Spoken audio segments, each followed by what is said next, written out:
Hello dear student, मैं वीरेंद्र राजवंशी एक बार फिर स्वागत करता हूं आप सबका अपने यूट्यूब चैनल राजवंशी क्लासेस पर। जैसे कि स्टूडेंट्स आप सभी जानते हैं कि हमारे 12th क्लास की जो सीरीज चल रही थी, हम चैप्टर नंबर 5 पे आ गए थे और चैप्टर नंबर 5 में कुछ टॉपिक्स आपको करा दी थी। अब उसी पड़ाव में जो हमारे आगे जो टॉपिक आता है वो आता है कोलाइड विलीनों का शोधन, यानी हम पढ़ते हैं यहाँ पे प्यूरिफिकेशन ऑफ कोलाइड सोल्यूशन। ठीक है, नहीं तो मैं यहाँ जानना है कोलाइड विलीनों का शोधन किस प्रकार से हम यहाँ करते हैं। ठीक है, तो करते हैं। इसमें पहली जो हेडिंग है आपकी अपोहन है। क्या है हमारी? अपोहन।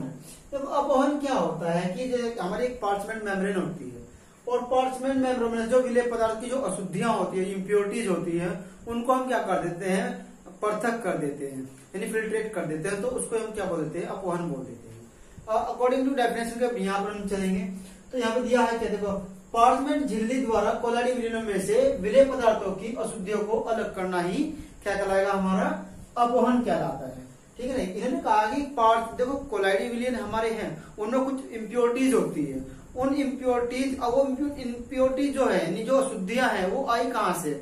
वे आई हमारी विलेय पदार्थ से आई है। तो विलेय पदार्थ जो है हमारे, यानी जो उनकी अशुद्धियां हैं, अब उनको अलग करना है। अलग करने के लिए हम अपोहन यानी अपोहन करते हैं उनका। ठीक है, अपोहन कैसे करते हैं कि पार्चमेंट मेम्ब्रेन लेंगे, पार्चमेंट मेम्ब्रेन से क्या कर देंगे? जो हमारी अशुद्धियां उनको पृथक कर देंगे, उनको अलग कर देंगे। इस क्रिया को हम क्या बोल देते हैं? आपका अपोहन बोल देते हैं। ठीक है, डायग्राम के अकॉर्डिंग आ जाते हैं। तो डायग्राम में मैंने आपको दिखाया भी यहाँ पर कि ये क्या है कि अपोहक झिल्ली है, यानी कि इसको हम बोलते हैं पार्चमेंट मेम्ब्रेन, आप इसको यहाँ बोल सकते हैं। इसके बाद हम दिखा के जैसे हम इसको जल डालते हैं और इधर से क्या है, जो क्रिस्टल आपका जो तनु मिले वो बाहर निकल जाता है। ठीक, इसके बाद यहाँ पर देखना है क्या है कि इस पार्चमेंट मेम्ब्रेन के अंदर क्या है कि कोलाइडी सोल्यूशन हमने ले लिया है। कोलाइडी सोल्यूशन क्या है? इसके अंदर हमने ले लिया है। तो कोलाइडी सोल्यूशन जब हमने यहाँ पे लिया है तो इसके अंदर कुछ इम्प्योरिटीज भी होंगी हमारी, यानी कि इम्प्योरिटीज क्या होगी? वो हमारे क्रिस्टलाभ जो होते हैं, यानी जो विलेय पदार्थ हमारा था यहाँ से सोल्यूट पार्टिकल, सोल्यूट सब्सटेंस जो था वो। तो यहाँ पर हमें क्या है कि देखो, यानी कि जो इम्प्योरिटीज है, वो इम्प्योरिटीज मैंने आपको इस तरह से डॉट करके यहाँ पर दिखाई है। ये क्या है हमारी? ये हमारे क्रिस्टलाभ है, यानी कि ये क्या है? हमारी इम्प्योरिटीज है।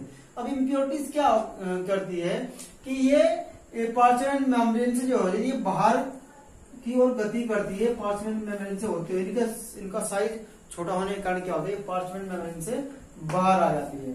और जब ये पार्चमेंट मेम्ब्रेन से बाहर आ जाती है तो अंदर क्या बच जाता है? तो हमारा अंदर बच जाता है, यानी कि हमारे जो कोलाइडी कण है। अब कोलाइडी कण में क्या है? पार्चमेंट मेम्ब्रेन के अंदर बच जाते हैं। ठीक है, वो पार्चमेंट यानी कि जो कोलाइडी कण है वो क्या होते हैं? वो अशुद्धि के जो पार्टिकल्स है उनसे ज्यादा मोटे होते हैं, जिससे वो पार्चमेंट मेम्ब्रेन से बाहर नहीं आते हैं। और पार्चमेंट मेम्ब्रेन के अंदर हमारे जो प्योर क्या बच जाते हैं? कोलाइडी पार्टिकल्स बन जाते हैं। ठीक है, यानी कोलाइडी कण हमारे वहां पर बच जाते हैं। तो ये हमने यहाँ विधि के द्वारा बताया। अब इसकी जो डेफिनेशन है मैंने यहाँ पे एक लिखी भी है कि विधि क्या है अपोहन की। तो अपोहन की विधि हम देखते हैं कि पार्चमेंट झिल्ली से बनी एक थैली लेंगे और उसके अंदर क्या कर लेंगे? अशुद्ध कोलाइडी विलीन को भर लेते हैं और क्या करेंगे? उसको एक बहते जल की धारा के साथ उसको रख देंगे वहां पर। अब बहती जल के धारा के साथ अब उसको रखेंगे तो रखने के बाद वहां पर क्या होगा कि जो हमारे कोलाइडी कण हैं, यानी कि कोलाइडी कण है, वो तो यानी कि हमें पता है कि जो इम्प्योरिटीज के पार्टिकल्स है उनसे क्या उनके वो मोटे होते हैं। और जो हमारी इम्प्योरिटीज होती है, अशुद्धियां होती है, यानी कि आपके क्रिस्टलाभ जो होते हैं, वो क्या है? पार्टिकल छोटे होने के कारण क्या है कि वो पार्चमेंट मेम्ब्रेन से बाहर आ जाते हैं और बहते जल के साथ वो बाहर निकल जाते हैं। और इस तरह से क्या हो जाता है कि ये हमारा जो कोलाइडी विलीन में जो इम्प्योरिटीज होती है, जो अशुद्धियां होती है, वो दूर हो जाती है। लेकिन ये जो प्रोसेस है स्टूडेंट्स, ये लॉन्ग टर्म प्रोसेस है हमारा, यानी ये काफी दिन तक चलता है, जब जाके हमारा क्या है कि जो कोलाइडी विलीन है वो प्योर होता है। ठीक है, नहीं, इसके बाद एक नेक्स्ट हमारा जो आ जाता है वो आ जाता है विद्युत अपोहन।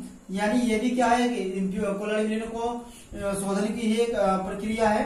तो यहाँ पर स्टूडेंट आपको दिया है कि विद्युत अपोहन, यानी कि इसको हम बोलते हैं इलेक्ट्रोडायलिसिस। ठीक है, नहीं, अभी देखो इसमें बोल रहा है कि विद्युत अपोहन यानी इलेक्ट्रोडायलिसिस। तो डेफिनेटली बात ये है कि यहाँ पर क्या होगा? विद्युत का उपयोग होगा, यानी बिजली के द्वारा क्या करेंगे? यहाँ पर अपोहन करेंगे। ठीक है, नहीं, तो दिया कि विद्युत के द्वारा अपोहन करने की क्रिया को हम क्या कहते हैं? विद्युत अपोहन कहते हैं। अब इसको विधि के द्वारा हम यहाँ पर समझेंगे। विधि क्या है हमारी?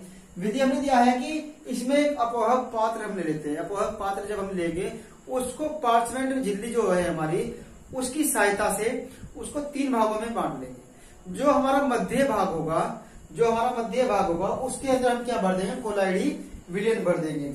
और जो हमारे बाकी जो शेष बचे हुए पार्ट होंगे उसके अंदर हम क्या करेंगे स्टूडेंट्स, उनके अंदर हम भर देंगे वहां पर बोतल। ठीक है, जैसे कि मैंने डायग्राम में आपको यहाँ पर दिखाया भी है। तो डायग्राम में जो आपको यहाँ पर दिखाया है क्या है कि देखो हमने इसे मेम्ब्रेन की सहायता से क्या कर लिया, 3 भागों में डिवाइड कर लिया है यहाँ पर। तो मध्य में हमने क्या लिया है, मध्य के अंदर हम लिया है कोलाइडी विलियन। ठीक है, जिसके अंदर हमारा क्रिस्टल यानी इम्प्योरिटीज और कोलाइडी कण यानी कि प्रेजेंट है। क्रिस्टल मैंने क्या है जैसे कि अणु हुए, आयन हुए, वो सभी।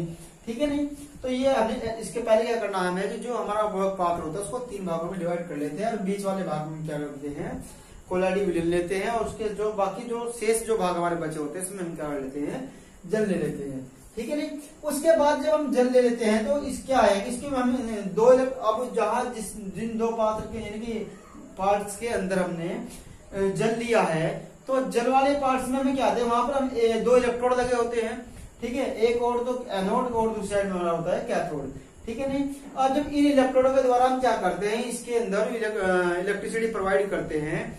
तो इलेक्ट्रिसिटी जब हम प्रोवाइड कर देते हैं तो दिखा दिया कि विद्युत धारा प्रवाहित करने पर कोलाइडी विलियन में उपस्थित जो विद्युत अनपघटी है यानी कि विद्युत अनपघटी के जो आयन्स हैं वो क्या करते हैं, विपरीत इलेक्ट्रोड की तरफ क्या करना शुरू कर देते हैं, वो गति करते हैं। यानी कि जब अगर यहाँ पर पॉजिटिव चार्ज है तो इधर क्या होगा, निगेटिव चार्ज वाला आपका जो इम्प्योरिटीज है या आयन है वो इसकी ओर गति करना शुरू कर देगा।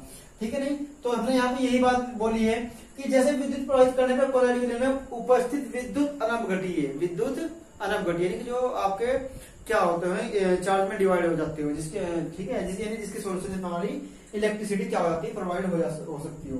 ठीक है नहीं, तो उसके बाद बोलते हैं कि के आयन विपरीत इलेक्ट्रोड की तरफ क्या करते हैं, जो विपरीत इलेक्ट्रोड है उसकी तरफ क्या करते हैं, वो गति करते हैं और कोलाइडी विलियन में से निकल क्या है, वो जल में आ जाते हैं। अब देखो जब वो इसकी ओर गति करेंगे तो ये पार्टिकल कहाँ आएंगे निकल के, ये जल में आ जाएंगे। कहाँ जाएंगे, जल में आ जाते हैं। तो यही काम करना है, तो इन्होंने यहाँ पे लिखा भी है कि और कोलाइडी विलियन से निकलकर जल में आ जाते हैं। अब जब कोलाइडी विलियन में से निकलकर बाहर आ गए तो उसके अंदर बचा कौन, उसके अंदर बचा कौन हमारा, यानी कि कोलाइडी कण बचे। अब कोलाइडी कण क्या है, वो हमारी जो अपवर्तक झिल्ली है यानी पार्चमेंट मेम्ब्रेन जो है हमारी है, अपवर्तक झिल्ली जो है उसको पार वो नहीं कर सकते, इसलिए वो क्या हो जाते हैं, पार्टिकल्स जो है यानी हमारे कोलाइडी कण जो है वो उस भाग के बीचों बीच में वहीं पे रुक जाते हैं। ठीक है, इस तरह से हम क्या कर लेते हैं, उनका प्यूरिफिकेशन कर लेते हैं। ये तो सेकंड मेथड था, लेकिन इसमें क्या है कि हम ये आपको बोला भी है कि ये पार नहीं कर सकते, इसलिए क्या मध्य भाग में ही रह जाते हैं। ठीक है, अगर मैं कंपैरिजन करूं यानी आपका जो अपवहन है, तो ये अपवहन के कंपैरिजन में अगर हम इसको देखते हैं तो ये जो क्रिया है फास्ट होती है। ठीक है, इसके बाद इनकी अब देखो मैंने बोला इलेक्ट्रोडायलिसिस जो होता है वो फास्ट होता है देन किससे, यानी आपका जो डायलिसिस है उससे। उसके बाद बात कर लेते हैं अति सूक्ष्म फिल्ट्रेशन, इसको बोलते हैं अल्ट्रा फिल्ट्रेशन। आपने यानी कि छानना, एक जो हम नॉर्मल भाषा में बोलते हैं उसको क्या बोलते हैं, छानना। तो यहाँ भी हम छानने वाली ही बात करेंगे। ठीक है नहीं, यहाँ पर क्या दिया है देखो कि अशुद्ध कोलाइडी विलियन, देखो यहाँ पर क्या करते हैं, विलियन को अति सूक्ष्म फिल्टर द्वारा छान लेते हैं। क्या करते हैं, अति सूक्ष्म फिल्टर द्वारा हम उसको छान लेते हैं। अब जब अति सूक्ष्म फिल्टर द्वारा हम उसको छानते हैं तो जो हमारी उसमें इम्प्योरिटीज के जो कण होते हैं वो तो फिल्ट्रेट हो जाते हैं, लेकिन हमने कहा कि जो कोलाइडी कण है उनका साइज बड़ा होने के कारण क्या होता है, वो फिल्टर के ऊपर ही रह जाते हैं। इस तरह से हम क्या कर लेते हैं, उसका फिल्ट्रेशन कर लेते हैं। लेकिन ये जो हमारी प्रोसेस है, जो यानी कि अल्ट्रा फिल्ट्रेशन जो हमारी प्रोसेस जो है, ये क्या है कि टाइम डिपेंडेंट होती है, यानी कि क्या है, ये धीमी होती है आपकी। तो ये तो थे हमारे की प्यूरिफिकेशन ऑफ कोलाइडी सॉल्यूशन के 3 मेथड, और जो कि अपना में बहुत ज्यादा इंपॉर्टेंट है। तो स्टूडेंट्स को आप याद कर लीजिएगा। अब इससे आगे तो स्टूडेंट अब तक हमने जो पढ़ा था वो पढ़ा था हमने अब तक क्या, इसका यानी कि प्यूरिफिकेशन ऑफ कोलाइडी सॉल्यूशन के बारे में। इसके बाद जो हमारा आगे टॉपिक बन जाता है, आता है कि कोलाइडी विलियन के सामान्य गुण, यानी इसकी जनरल प्रॉपर्टीज क्या होती हैं, उसके बारे में भी इस वीडियो में भी जानेंगे। ठीक है नहीं, तो इसमें पहले की दिया हुआ कि कोलाइडी कणों के आकार क्या है, कोलाइडी कणों का आकार। तो हमने कहा कि जो कोलाइडी कणों का जो आकार है 10⁻⁷ से लेकर 10⁻⁵ सेंटीमीटर के मध्य होता है। और कोलाइडी कण क्या करते हैं, वो फिल्टर पेपर से बाहर आ जाते हैं। और ये आप देखो कोलाइडी कण क्या है, फिल्टर पेपर से जब वो बाहर आ जाते हैं तो यहाँ एक बात ये भी साथ जाता है कि जो कोलाइडी कण है, अब देखो आप -7 से और -5 से अनुमान लगा सकते हैं कि वो पार्टिकल कितने छोटे होंगे, ठीक है नहीं। तो यहाँ पर आप इस बात को ध्यान दीजिए कि अब जब पार्टिकल जब बहुत ज्यादा छोटे हैं तो वहां पर क्या उनको माइक्रोस्कोप से देखना भी इम्पॉसिबल हो जाएगा। तो यहाँ पर लिखा हुआ भी कि ये माइक्रोस्कोप द्वारा भी नहीं देखे जा सकते हैं, क्योंकि ये देखे क्यों नहीं जा सकते, इसलिए नहीं देखे जा सकते क्योंकि उनका पार्टिकल का जो साइज है वो बहुत ही छोटा है हमारा, ठीक है। अब नेक्स्ट हमारा क्या है, विषमांगी प्रकृति, यानी कि आपकी जो उसकी हेट्रोजीनस नेचर होती है उसके बारे में। तो हेट्रोजीनस नेचर में देखते हैं कि कोलाइडी विलयन जो होते हैं वो विषमांगी निकाय होते हैं, यानी कि जो आपके कोलाइडी सॉल्यूशन होते हैं वो क्या होते हैं, हेट्रोजेनस सिस्टम है आपका, ठीक है। ये इनके अंदर हमने क्या दो फेज होती है, दो प्रावस्थाएं होती है आपकी। नंबर 1 हमारे क्या है यहाँ पर प्रक्षेपित प्रावस्था और नंबर 2 है प्रक्षेपण प्रावस्था, ठीक है। तो अब नेक्स्ट नंबर 3 जो आ जाती है वो आ जाती है अनुसंख्यीय गुणधर्म। तो अनुसंख्यिकी कोलिगेटिव प्रॉपर्टी है यहाँ पर। कोलिगेटिव प्रॉपर्टी आपने चैप्टर नंबर 2 में पढ़ा होगा, वहां पर जैसे हिमांक का अवनमन हुआ पर क्वथनांक का अवनयन हुआ और आपेक्षिक अवनमन हुआ था आपका वहां पर। तो ये सब क्या है, प्राशन दाब जो हुआ था, ये सभी क्या है हमारे, ये हमारे सब क्या है कोलिगेटिव प्रॉपर्टी है। तो यही एक इसका है कि यहाँ पे जो गुण है वो यहाँ देख लेते हैं कि ये गुण विलय, देखो विलय के कणों की संख्या पर निर्भर करते हैं, कि विलय के जो कण है उनकी संख्या के ऊपर क्या करती है, डिपेंड करती है, ठीक है नहीं। तो देखो अतः कोलाइडी जो विलयन है, विलयन का जो प्राशन दाब है, क्वथनांक का उन्नयन है और हिमांक का जो अवनमन है वो बहुत ही क्या होता है, कम होता है। तो मैं भी बता रहा जैसे कि आप हम पढ़ रहे थे कि कोलिगेटिव प्रॉपर्टी, तो कोलिगेटिव प्रॉपर्टी हमारी यही तो होती है, प्राशन दाब आपका, क्वथनांक का उन्नयन, हिमांक का अवनमन, यही सब क्या हमारी कोलिगेटिव प्रॉपर्टी होती है। चैप्टर नंबर 2 में आपको ये ऑलवेज पढ़ा चुका हूँ, ठीक है नहीं।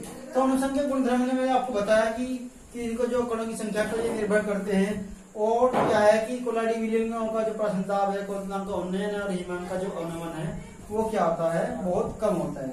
अब नंबर 4 जो आ जाता है ब्राउनी गति, ये मोस्ट इंपोर्टेंट है आपके लिए, बहुत ज्यादा इंपोर्टेंट है आपके लिए, ठीक है नहीं। कि ब्राउनी मोमेंट क्या होता है, देखो ब्राउनी गति की जो खोज थी वो रॉबर्ट ब्राउन ने की थी, ठीक है। उन्होंने अपने नाम के अकॉर्डिंग इसे क्या कर दिया, उसका नाम ब्राउनी गति रख दिया था, ठीक है। इन्होंने क्या देखा, इन्होंने देखा कि जो कोलाइडी विलयन के अंदर जो कोलाइडी पार्टिकल्स है हमारे, वो क्या है कि जिगजैग वे में, यानी कि टेढ़े मेढ़े ढंग से क्या करते हैं, वो गति कर रहे थे, ठीक है नहीं। अब जो टेढ़े मेढ़े करे तो इनकी क्या है कि जो एक सीक्वेंस ऑफ टूट गया है वो अनियमित गति होगी आपकी। और इन्होंने कहा कि वो जो गति थी वो निरंतर गति हो रही थी, वहां पर कंटिन्यूअस चल रही थी आपकी, ठीक है नहीं। तो इन्होंने ये देखा कि जितने कोलाइडी विलयन है उनके अंदर जो कोलाइडी कण है वो क्या कर रहे हैं कि टेढ़े मेढ़े दिशा में और टेढ़े मेढ़े ढंग से क्या रहे हैं, सभी दिशाओं में मूवमेंट कर रहे हैं, ठीक है, यानी वो कंटिन्यू क्या कर रहे हैं, मूवमेंट कर रहे हैं। तो इन्होंने कहा कि कोलाइडी विलयन जो कोलाइडी कणों की जो यही निरंतर कंटिन्यूअस और क्या है कि अनियमित जो गति है, इस गति को हमने क्या बोल दिया, ब्राउनी गति बोल दिया है, ठीक है। अब ब्राउनी गति का जो डायग्राम देखे कि हमने सपोज हमने मान ली पार्टिकल यहाँ से चला, अभी यहाँ पर, यहाँ से यहाँ पर, यहाँ से यहाँ पर, यहाँ से यहाँ पर, फिर यहाँ से यहाँ से, यानी टेढ़े मेढ़े ढंग से क्या है कि जिगजैग वे में ये जो पार्टिकल्स हैं वो आपस में क्या है, गति कर रहे हैं, ठीक है नहीं। तो स्टूडेंट एक बार फिर रिकॉलिंग के लिए आ जाते हैं। रिकॉलिंग में मैंने आपको बताया कि कोलाइडी विलयन के सामान्य गुण, मैंने बताया कि कोलाइडी कणों का आकार है, इनका आकार मैंने कहा कि बहुत छोटा है, बहुत छोटा आकार होने के कारण क्या है, फिल्टर पेपर से बाहर आ जाते हैं। दूसरी बात यहाँ कहा कि इनको माइक्रोस्कोप द्वारा भी हम नहीं देख सकते, ठीक। इसके बाद हमने कहा हेट्रोजीनस नेचर, इसकी यानी कि विषमांगी प्रकृति है हमारी। तो हेट्रोजीनस हमने कहा कि जो कोलाइडी विलयन है वो क्या होता है, हेट्रोजीनस सिस्टम होता है, उसके अंदर दो फेज होती है हमारी, दो प्रावस्थाएं होती है। नंबर 1 प्रक्षेपित प्रावस्था, नंबर 2 है हमारी प्रक्षेपण, यानी एक कहता है डिस्पर्जन मीडियम, एक होता है डिस्पर्जन फेज। अब यहाँ पे देखना है इसके अंदर कोलिगेटिव प्रॉपर्टी, यानी कि अब यहाँ पर क्या आता है कि देखो हमने कहा, हमने बताया कि ये कणों की संख्या पर निर्भर करते हैं। और जैसे कि हम जानते हैं क्या है कि प्राशन दाब हुआ, हिमांक का अवनमन हुआ और क्वथनांक का उन्नयन का जो मान है वो बहुत ही कम होते हैं। उसके बाद हम यहाँ जो आए और नंबर 4 पे हमने पढ़ा वो ब्राउनी मूवमेंट। हमने कहा कि ब्राउनी मूवमेंट जो थी, ब्राउनी गति जो थी, इसकी खोज रॉबर्ट ब्राउन ने की थी।